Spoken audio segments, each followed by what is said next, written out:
ladies and gentlemen, will you please give a warm South Dakota welcome to Gary Bauer.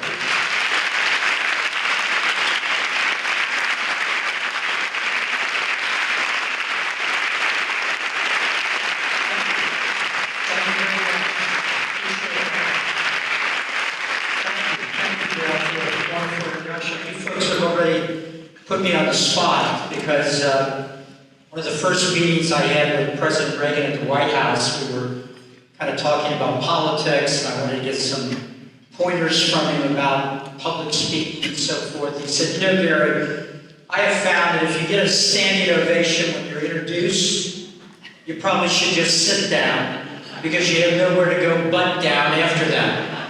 So I'm proceeding at my own risk, Dale. We'll do our best. I got to tell you, though, I'm impressed. I was here, what, three years ago at the other end of the state. What's being built here is really extraordinary. Tonight I met what seems to be the whole state legislature. You should be passing everything. I've met a lot of members of the state legislature, and all impressive people, and a couple of statewide officers, and just doing sort of a on-the-spot analysis. I wouldn't be surprised if there's a future South Dakota governor in the room tonight. Maybe several, who knows? We'll have to see how it all plays out. But it's great to be here. Tonight's sort of been a mountaintop experience, great music, good speeches, the awards to three fantastic people. Now here comes the guy from Washington, D.C. After you've been to the mountaintop, to lead you through the valley of the shadow of death. So I'll try not to get you so depressed that nobody will want to give anything to anything now. We are having a good time. But I think everybody knows in the room that this is a serious moment for the country. And I'm not just talking about the presidential election, which we can't get into in detail here. Obviously, that's important. But who in America doesn't have a sense that we're on the edge of a cliff? That just one wrong step and things could unravel. This month, we mark the 15th anniversary of the war crime that was launched on the United States on the morning of 9/11. 15 years. I was driving into Washington, D.C. that morning. I was stuck in a traffic jam and hadn't moved for 15 or 20 minutes. When my office called and told me what was going on, I turned on the radio. And then all of a sudden I heard the roar of a jet engine. I was looking out the window of my car trying to figure out where it was coming from, and it suddenly hit me that this traffic jam had me about 50 yards next to the Pentagon. The Pentagon was to my right. In a couple of seconds, the hijacked jet flew into the side of the building. The blast literally moved our cars. I'd find out later that friends of mine died on that plane and died at their desk at the Pentagon. You didn't have to be where I was that morning. You didn't have to be in New York. Every one of us took it personally. And when I say it was a war crime, I say that very specifically. It was a war crime. I hear people describing it as a tragedy, as all sorts of things. It was a specific, intentional act carried out by 19 Islamic fundamentalists. 19 proud jihadists. They were devoted to Allah. They believed they were pleasing Him when they killed us. Now, ponder that for a second. When everybody in this room tries to please God. Maybe you start tithing. Maybe you make up for a wrong you did to your spouse or to a friend or a neighbor. Maybe you reach out to a stranger. Maybe you make sure you don't put yourself in the way of that temptation that might end up causing all kinds of problems if you can't resist it. who in the room, how far down your list of ways of pleasing God would you have to come before you come to the conclusion, well, I think I'll kill 3,000 people because they don't worship the way I do? And we can argue, there are arguments about what percentage of Islam is represented by all this. I'll leave those arguments for another night. Can we at least agree that these weren't Amish, these weren't Presbyterians, these were 19 people who were very serious about their faith. And they believed, it wasn't a joke, they believed they were pleasing their God. Now I hear people refer to them as criminals. Bank robbers go in and rob a bank and they try to get the money because they want to take it and use it. Rapists rape and they try to get away so that they can rape again. These were people that intended to die. In the days leading up to the attack, they sinned greatly. They did things they would not normally be allowed to do because they believed once they killed us on 9/11, all of that was wiped off the slate. Now, these particular hijackers were Al-Qaeda individuals, but the army of death comes in many flavors. Today's headlines are about ISIS. But there's a whole bunch of groups waiting in the wings. Hamas, Hezbollah, Boko Haram, groups that you haven't even heard about yet. But wherever these people go, whatever their particular brand are, they leave in their wake the beheaded, the crucified, the dismembered, the raped, the sodomized, and the enslaved. You might be saying, well, yeah, I agree, but what's that got to do with Dale's work and your work? Because, ladies and gentlemen, if we don't confront this threat, and we do that in a number of different ways, build up our defenses, get a smarter foreign policy, all sorts of things. But one of the things we've got to do is rediscover who we are and what our faith is. If we're going to defeat this distorted idea and concept of worshiping God. Now, not only is all this death and destruction left in their wake, other things are left in their wake among our elites, among our leaders in Europe and here in the United States. Befuddlement, moral confusion, and the stench of appeasement is thick in the air. Look at what some of the leaders of our civilization have said. Angela Merkel. She invites in 1 million men from Muslim countries into Germany. Young men, for the most part, between the ages of, let's say, 17 and 30. And then she expressed shock when German women are raped and sexually assaulted, when the men she invited in are coming from countries that teach their young men that infidel women are all whores. Why would this be a shock to her?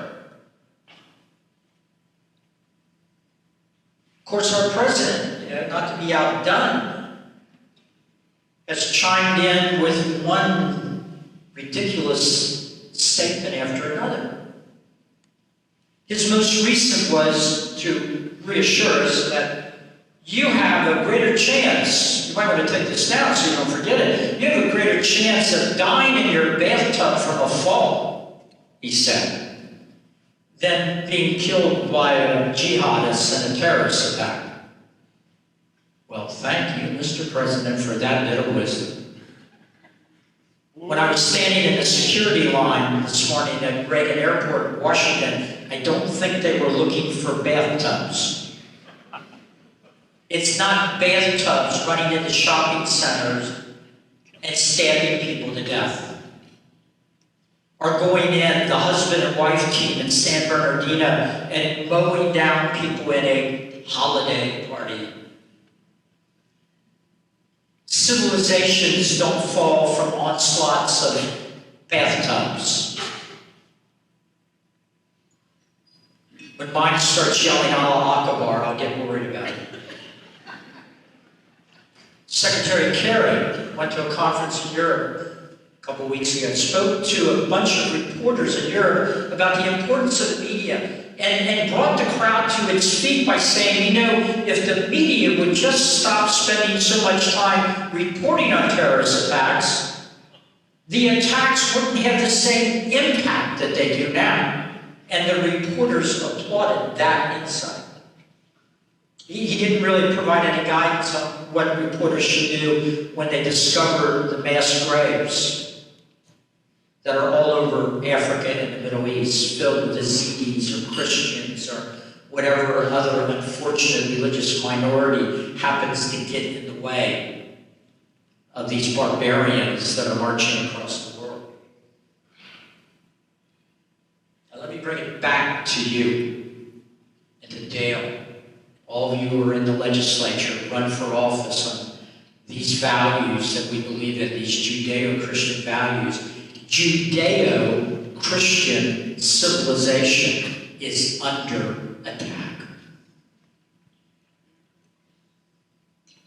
When Dale and you all fight for the sanctity of life, for normal marriage, for religious liberty, you are defending that civilization. You're defending that civilization not only from those right here in the country that don't seem to understand where they're living, but you're also defending it against these barbarians around the world that believe it is their duty from their God to destroy you and your families. By the way, when was the last time you heard a public figure in any meaningful way even say the words Judeo-Christian civilization? It's seldom even talked about. There have been endless lectures from people in Washington, D.C. about the wonders of Islamic civilization. But I can't remember anybody. I'd have to go back to Reagan to hear high-profile senators, congressmen, presidents talking about Judeo-Christian civilization. And that seems odd to me, that nobody talks about it, because it is the most successful civilization in the history of the world. It has brought more freedom, more economic opportunity, more accomplishments than any other civilization in the history of mankind. So why aren't people out there defending it? The founders who gave us this civilization, they were very well-read men. On the way to Constitution Hall, they had this sort of bank account of the things they had absorbed. They were familiar with all the great Greek and Roman classics, and in those they found a lot of the examples of divided government and checks and balances, the thing that the Republic, the sort of ideas the Republic was built on. But the most important ideas they found were not there. They were in the Bible, the Torah, the Old Testament, and the New Testament. That's where they found the central ideas of everything this country has been put on top of. That's what Dale and you all are defending, the civilization they gave us. They put their ideas that they got from the Bible, the most important one being that we're made in the image of God. They put that idea smack in the middle of the Declaration of Independence in the second paragraph. There's about 18 or 20 words there stretched together. I don't believe you can be an American child in any sense of that word if you don't know what those words are in that second paragraph. I've traveled to high schools all over the country, and I find high school seniors in this this country have no idea what I am talking about. Even when I start the sentence for them, we hold these truths. I've offered $20 bills to high school seniors who can finish the sentence. I've given out maybe 3 or 4 over the last decade. We hold these truths to be self-evident, that all men means all mankind, that all men are created equal and endowed by their government. No, of course not. Endowed by their Creator. Endowed by their Creator with certain unalienable rights, among these the right to life. Now, isn't that interesting? That the founders, even before sonogram machines, knew that without the right to life, the other rights were sort of beside the point. The right to life, liberty, and the pursuit of happiness. That's the central idea of America. Now, if our founders instead, on the way to Constitution Hall, had been, instead of schooled in the Bible, they would have been schooled in the Quran, America would not be the place it is today. And that's not bigotry. That is not hatred. That's just a fact. You see, the reason I can say it and feel totally comfortable saying it is that there are countries all over the world that have been built on the Quran. And they are not pleasant places for religious minorities, for women, for homosexuals. You know, we debate the gay rights movement on the definition of marriage and the proper way or time or whether at all children ought to be taught about various things. We're having a big debate about the gay rights movement and religious liberty and what happens when the two of them clash. And these are pretty important issues. But there's not a person in the room that thinks that the proper thing to do to a homosexual in America is to kill him because he's a homosexual. But in most Muslim countries, engaging in homosexuality is a capital offense. The penalty is the death penalty. ISIS throws gays off of roofs.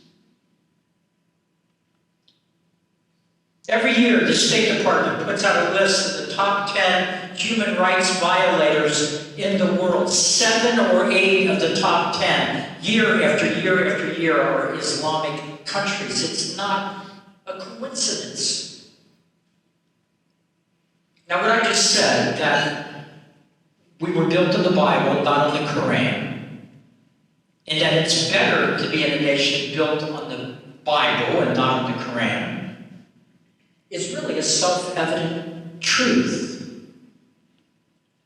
Ronald Reagan used to say, if you got any doubt about a particular culture or system of government, use the Gates test. And what he meant was, when a country opens the gates, do people run out or run in? Well, in the United States, whether the gates are open or the gates are closed, people are trying to run in. That's not true in virtually any other country in the world, and it's certainly not true in Islamic countries around the world.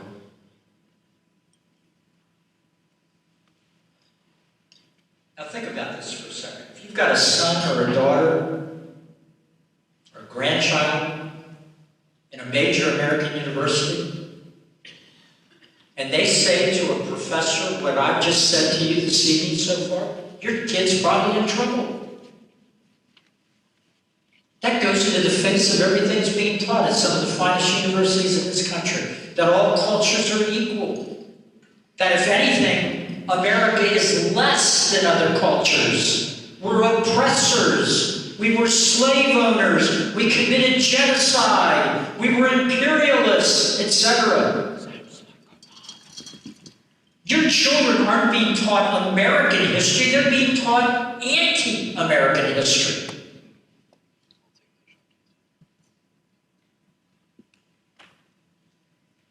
The Creator, in the second paragraph of the Declaration of Independence, is the God of Abraham, Isaac, and Jacob.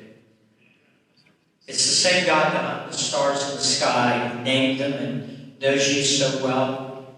He's numbered the hairs on your head.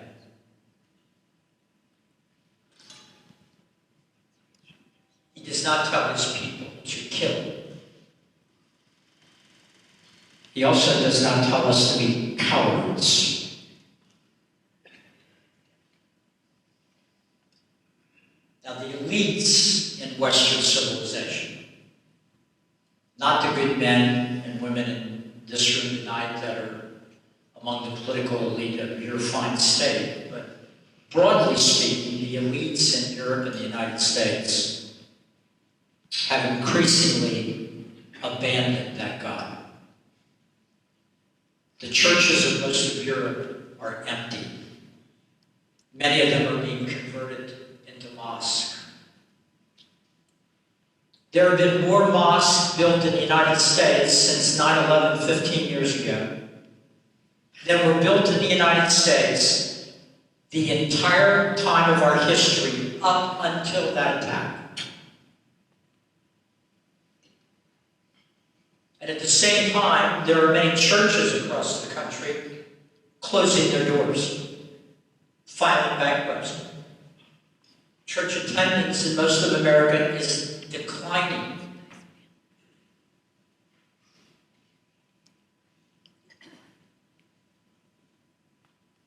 There will be consequences. If the trend lines continue, this country is going to be in a deep, deep hole. I saw a video the other day of a gentleman. He's a little edgy.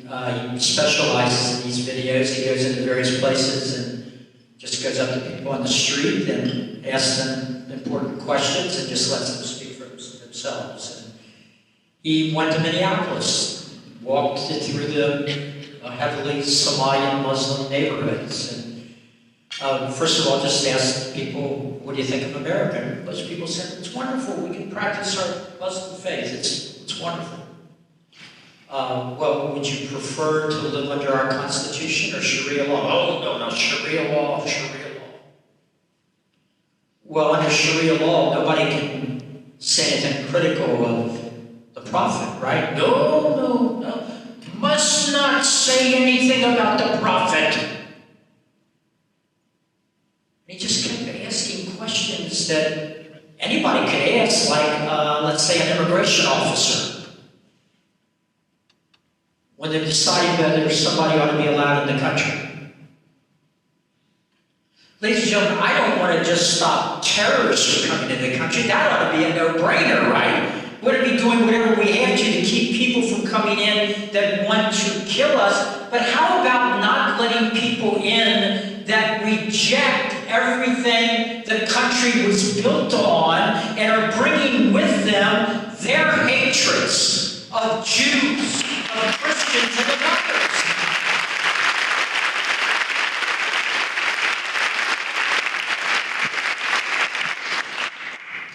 We have guards at our airports. We will soon have them at our movie theaters and our shopping centers, and they're already at synagogues in the Washington, D.C. area, and they will be outside your church before this is over. Sadly, we do not have guards in the classrooms with our children, whose hearts and minds are unprotected as they're being fed lies about the country they are blessed to be citizens of. There is a widespread, intentional effort to rip this nation out of the Judeo-Christian soil that has nurtured it. That's why Dale does his work. That's why you need to support it. That's why being in the state legislature and continuing to fight for what you fight for means so much. Do you know at Gitmo, our guards, when they are passing out Korans to the jihadists in the prison, are required by our government to put on gloves. Because you see, the Muslims believe you are filthy. The Muslims in Gitna believe as an infidel, you are filthy. And instead of being a culture and having a government and a president that would say to them, how dare you, if you want your Quran, you will take it from my hand. We accommodate their bigotry by insisting that our soldiers wear gloves so we don't defile their holy book. And while we're doing that in Gitmo, at West Point, the football coach is in a heap of trouble. Because he sexually harassed somebody? No. Embezzled money? No. He's a good man who wouldn't do that. No, he was caught red-handed. I mean, he doesn't even deny it. He was in the locker room after the game praying with his players. And the president's political appointees at the Pentagon now have that guy up for potential charges. Ooh. The founders would be mortified. Look, we are fighting death worshipers. This is the exact time we need to be rededicating ourselves to the God who said, I set before you life and death, so choose life so that you and your children may live. Well, I'm going to try to wrap this up before actual suicides break out here. Coming in tonight and being in a little reception, seeing people in the hallway, many of you came up and reminded me of times we've had in the past. Many of you said that you're on my mailing list, and if you are on my mailing list, you probably received in the last couple of days one of my very subtle letters telling you to send me money. And I want to thank those of you who over the years have supported me, but I am respectfully asking you tonight that if you've got that letter sitting at your desk at home, or it comes tomorrow or later this week, tear up the check you were going to write to me and make it out to Dale's work here in your state. I don't know what's going to happen in Washington. We hope for the best. But every state that fights for these values the way Dale and you all are doing is more important than what I'm doing in Washington. So do not make him beg for money tonight. Please generously support this work. Now let me bring us back to 9/11, which may be a strange place to go to if I'm trying to cheer you up. You know, one plane didn't make it to its destination, the hijackers' determined destination. That was Flight 93, I believe it was. The flight that crashed in a field in Pennsylvania. We know a lot about what happened on that flight because the passengers on it had some time and they made phone calls home to husbands and wives and children. And they shared with them the nightmare they found themselves in the middle of. As far as I know, there were no Navy SEALs on the plane, no guys out of boot camp. It was a pretty typical early morning flight. People on it just like you. Businessmen going on one of those early morning trips, families taking a late summer, early fall vacation, students going back to college. They found themselves in the middle of a nightmare. There were 36 of them on the plane and 4 hijackers. The hijackers had already killed one of the flight attendants and killed the pilot and the co-pilot. They were in the cockpit and they had control of the plane. The horrified passengers, many of them gathered in the back of the plane. Your fellow Americans, what do we do?